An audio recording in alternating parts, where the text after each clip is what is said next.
अस्सलाम वालेकुम dear students. आज की क्लास में हम इलास्टिसिटी को मेजर करने का सेकंड जो मेथड है परसेंटेज मेथड, जिसे फ्लक्स का तरीका भी कहा जाता है, इसको पढ़ेंगे। लास्ट क्लास के अंदर हमने एक्सपेंडिचर मेथड या अखराजात का तरीका पढ़ा था, और आज जो हम हैं वो पढ़ने जा रहे हैं फ़ीसद तरीका या परसेंटेज मेथड। ये तरीक़ाकार जो है ये फ़्लक्स की जानिब से बयान किया गया, इसी जो है शख्स के नाम से इसे फ़्लक्स का तरीका भी कहा जाता है। अब इस मेथड में या परसेंटेज मेथड में हम करते क्या हैं, हम बेसिकली कंपेयर करते हैं परसेंटेज चेंज जो कि आपकी आ रही होती है क्वांटिटी डिमांड में, और परसेंटेज चेंज जो कि आ रही होती है आपकी प्राइस में। हम इन दोनों चीज़ों की जो परसेंटेज चेंज है उसको कंपेयर करते हैं, और कंपेयर करने के बाद हम बताते हैं कि इलास्टिसिटी ऑफ डिमांड जो है वो इक्वल टू 1 है, ग्रेटर देन 1 है या लेस देन 1 है। ठीक है ना जी। और इसके लिए फार्मूला बहुत सिंपल सा है। फार्मूला ये है, यहाँ पर ये लिखा हुआ आपकी बुक में कि percentage change in quantity demanded divided by percentage change in price.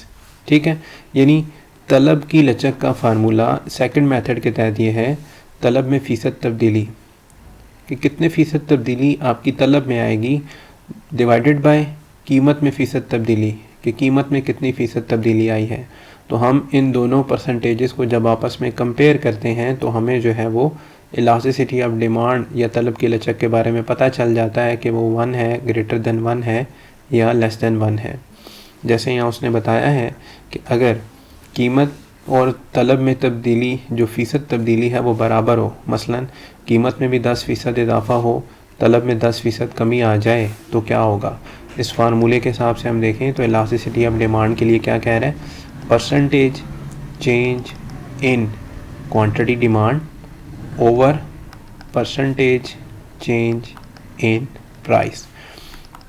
मिसाल के तौर पे वो कह रहा है दोनों में 10% तब्दीली आई है, तो डिमांड में तब्दीली 10% है, प्राइस में तब्दीली 10% है। दोनों को जब हम कैंसल आउट करेंगे तो हमारे पास आंसर क्या आ जाएगा, 1 आ जाएगा। इसी तरह से अगर वो कहता है दूसरी मिसाल में कि अगर फ़ीसद में जो कीमत में फ़ीसद तब्दीली है वो तलब में तब्दीली से बड़ी हो, मसलन कीमत में तब्दीली आए 10% और तलब में 20% तब्दीली आ जाए, तो देखें तलब में तब्दीली 20 है, कीमत में तब्दीली 10 है, तो आंसर हमारे पास क्या आएगा, 2 आ जाएगा। ठीक है ना, 10 को इससे कैंसिल आउट करेंगे तो 2 आएगा। तो इसका मतलब है यहाँ इलास्टिसिटी ग्रेटर देन 1 आ रही है, यहाँ 1 है, यहाँ इलास्टिसिटी क्या आ रही है, ग्रेटर देन 1 आ रही है। लास्ट में शायद वो मिसाल ये देगा कि कीमत में 10% तब्दीली है और तलब में आती है 5%, यानी तलब में तब्दीली है 5%, कीमत में तब्दीली है 10%। जब हम इन दोनों को कैंसिल आउट करेंगे, ठीक है, तो ये आपके पास आएगा 5 और ये 2, 1/2 और 0.5। तो अब देखें इस केस में हमारे पास जो इलास्टिसिटी है वो क्या आ गई, लेस देन 1। यहाँ आपके पास इलास्टिसिटी आ रही है ग्रेटर देन 1 और यहाँ इलास्टिसिटी आ रही है इक्वल टू 1। तो इकाई के बराबर, इकाई से ज़्यादा और इकाई से कम लचक, तीनों जो है हम इस मेथड के तरीके से मालूम कर सकते हैं। और उसके लिए ये बहुत सिंपल सा फार्मूला है कि आपने तलब में जो तब्दीली आ रही है उसकी परसेंटेज निकाल लेनी है, कीमत में जो तब्दीली आ रही है उसकी परसेंटेज चेंज निकाल लेनी है, और आप पहुंच जाएंगे इलास्टिसिटी ऑफ डिमांड के आंसर तक। अब देखें यहाँ पे वो बाकायदा इस चीज़ को करके दिखा रहा है मिसाल के ज़रिए। इकाई के बराबर लचक के लिए हमने क्या किया, हमने कहा जी कि अगर कीमत में 100% तब्दीली हो और कमी जो है तलब में वो भी 100% आए। ठीक है, हमने यहाँ पे कीमत को तब्दील किया, कीमत 5 से 10 कर दी, 100% जो है वो कीमत बढ़ गई, और हमारे पास घी की तलब जो है वो 8 से 4 हो गई, 100% कमी आई है आपकी तलब में।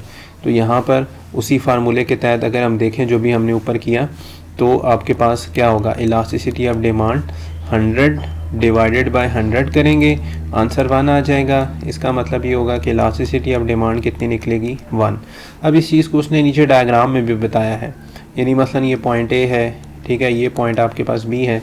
पॉइंट ए पे आपके पास कीमत थी, नहीं ये बी से स्टार्ट कर रहा है, पॉइंट जो है ना मसलन बी पे हमारे पास कीमत थी 5 रुपये और डिमांड आ रही थी 8 यूनिट। आपने कीमत में इजाफा किया, कीमत बढ़ के 10 पे चली गई, तो डिमांड कम होकर कितनी आ गई, 4 पे, 100% तब्दीली आ गई। जब हम इन परसेंटेज चेंजेस को आपस में डिवाइड कर रहे हैं तो हमारे पास आंसर क्या आ रहा है, 1, यानी इकाई के बराबर। दूसरी हमारे पास सिचुएशन क्या है, इकाई से ज़्यादा लचक, इलास्टिसिटी ऑफ डिमांड जो है वो ग्रेटर देन 1। अब ग्रेटर देन 1 जो है वो किस तरह से आएगी, उसके लिए यहाँ पे उसने कहा है कि जी मिसाल के तौर पे कीमत में तब्दीली जो है वो 50% हो और तलब में तब्दीली 300% आ जाए। यानी घी की कीमत जो है वो हमने कम की है, 4 से 2 कर दी, तो यहाँ 50% तब्दीली आ रही है, ठीक है ना, माइनस 50% कम हो गया ना, माइनस हो गई। और घी की तलब 2 से 8 पे जा रही है, यानी 300% जो है यहाँ पे तब्दीली आ रही है।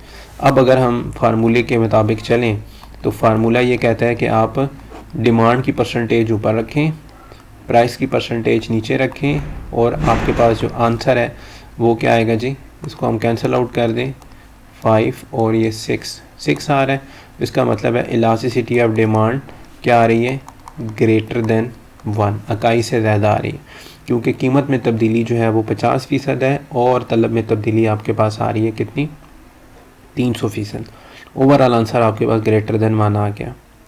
अब लास्ट इसमें जो केस है वो है इकाई के बराबर लचक, इकाई के मतलब इकाई से कम लचक, यहाँ सॉरी इसने गलत लिखा, इकाई से कम लचक, elasticity of demand is less than 1।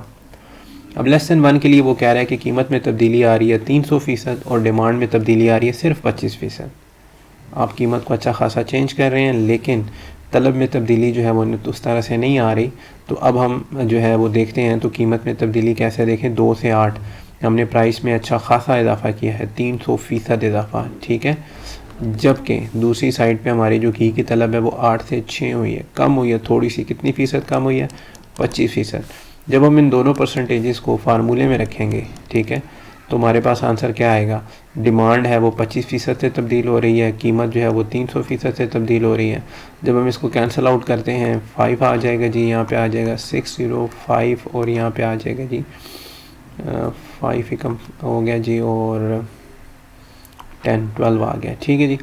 अब 1 डिवाइडेड बाई 12, इसको जब आप फाइनल करेंगे तो आंसर आपका 0 पॉइंट समथिंग आएगा, जो कि क्या है, elasticity of demand less than 1 को शो कर रहा है, क्योंकि 0 पॉइंट समथिंग आने का मतलब यही है कि 1 से छोटा आंसर है।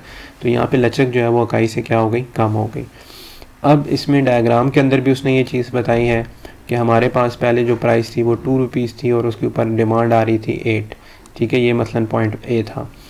और जब हमने इसकी कीमत में इजाफा किया, अच्छा खासा इजाफा किया है, 2 से उठा के 8 पे ले गए, लेकिन जो डिमांड है वो बहुत थोड़ी सी उसने चेंज दिखाई है, 8 से 6 पे आई, यानी 25%, ठीक हो गया जी।